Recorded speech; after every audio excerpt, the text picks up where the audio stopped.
We moved into Maplewood Hills, a quiet, upscale community just outside of Portland, Oregon. My grandma, Eleanor Morgan, was 78, fighting advanced cops, and just wanted to live the rest of her days in peace. She had poured every cent of her retirement into a small, cozy lakefront cottage with a porch she could sit on, sip herbal tea, and watch the ducks glide by. It was heaven, until Karen Whitmore showed up. If Satan handpicked an HOA president, it would be Karen. She ran Maplewood Hills like a prison. Platinum blonde bob, crisp navy blue suit jacket, red manicure claws, and a clipboard that probably had a kill list attached. Karen thrived on control, and unfortunately, my grandma's wheelchair ramp and medical oxygen tanks didn't match her idea of aesthetic compliance. 2 weeks in, the first letter came. Violation number 001, unauthorized wheelchair ramp. Fine, $250. I thought it had to be a joke. The ramp was medical, ADA approved, but Karen didn't care. A week later, violation number 002, oxygen tanks visible from public view. Fine, $100. Then, violation number 003, unapproved decorative items, aka a bird feeder. Fine, $150. It was relentless. And then came the eviction notice. Due to repeated noncompliance and failure to maintain neighborhood standards, eviction proceedings will be initiated within 14 business days. She was evicting a dying woman from her own home. I stormed down the street and confronted her in her perfectly trimmed front yard. She didn't flinch. "We uphold community values here," she said coldly. "Your grandmother's situation is unsightly." My blood boiled. I walked away, not because I gave up, but because I was about to burn her little empire to the ground. Karen didn't know I worked in corporate acquisitions. I deal in takeovers, mergers, and power plays, the kind that make CEOs sweat and billionaires sell. So I started digging. First, public records. Turns out, Karen had 3 open liens, 2 pending lawsuits from previous HOA residents, and a balloon mortgage she could barely afford. She wasn't the queen. She was a pawn playing pretend. Second, HOA bylaws. I discovered that any individual or entity holding 30% of neighborhood voting power could demand leadership restructuring.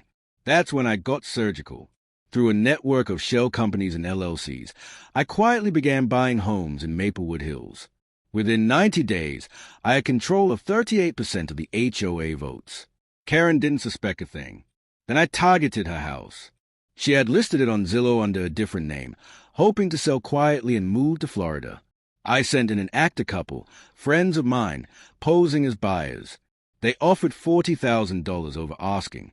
All cash, no inspection. Karen, drooling at the offer, signed without question. On closing day, she arrived to sign the documents, and that's when I walked in. "You just sold your house to the grandson of the woman you tried to evict." She went white as drywall. Her jaw trembled. She stood up, then sat back down. And I smiled, because this was only Act 1. Karen panicked. She called an emergency HOA meeting, tried to rally the other residents. But most of them had hated her for years. The only reason they tolerated her was because they were scared, until I showed up with a voting majority. I rewrote the bylaws. All Karen's bogus violation codes, deleted. The decorative item rule, gone. A medical exception clause, added. Harassment investigations against board members, approved. Karen tried to sue to reverse the home sale. Denied. She tried to smear my name on the community Facebook group. I bought the domain name KarenofMaplewoodSucks.com and turned it into a neighborhood meme page. Then I got petty. I fined her $500 for planting the wrong grass seed, her favorite. $1,000 for not covering her garbage bins on a Sunday. $1,200 for disturbing wildlife after someone filmed her yelling at squirrels. She cried during board meetings, pleaded with neighbors. No one cared. Finally, I dropped the bomb. Due to repeated violations and harassment, your property is hereby scheduled for demolition. She came to my house screaming in her slippers, mascara running, waving a cease and desist. "This is illegal." "So was trying to evict my grandma," I said, handing her a copy of her own original letter. I turned the demolition into a block party. I hired a DJ, ordered food trucks, passed out t-shirts that said, "Goodbye Karen" and Karen Free Zone activated. Dozens of neighbors came to watch. Some brought lawn chairs. One guy live-streamed the whole thing on TikTok. At 9 a.m. sharp, the bulldozer rolled up.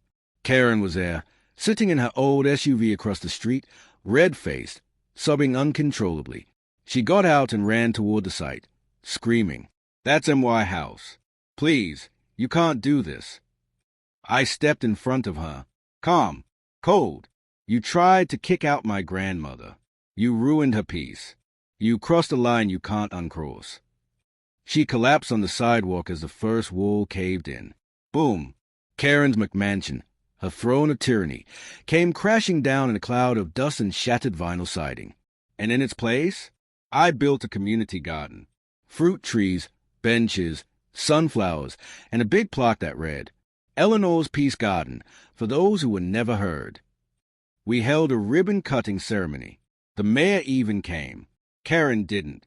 She was last seen in a motel down by the interstate, yelling into a burner phone about suing God. People still ask me if it was worth it, every minute, because people like Karen believe power is permanent. But I believe in justice, even in the suburbs. And sometimes, justice sounds like a bulldozer.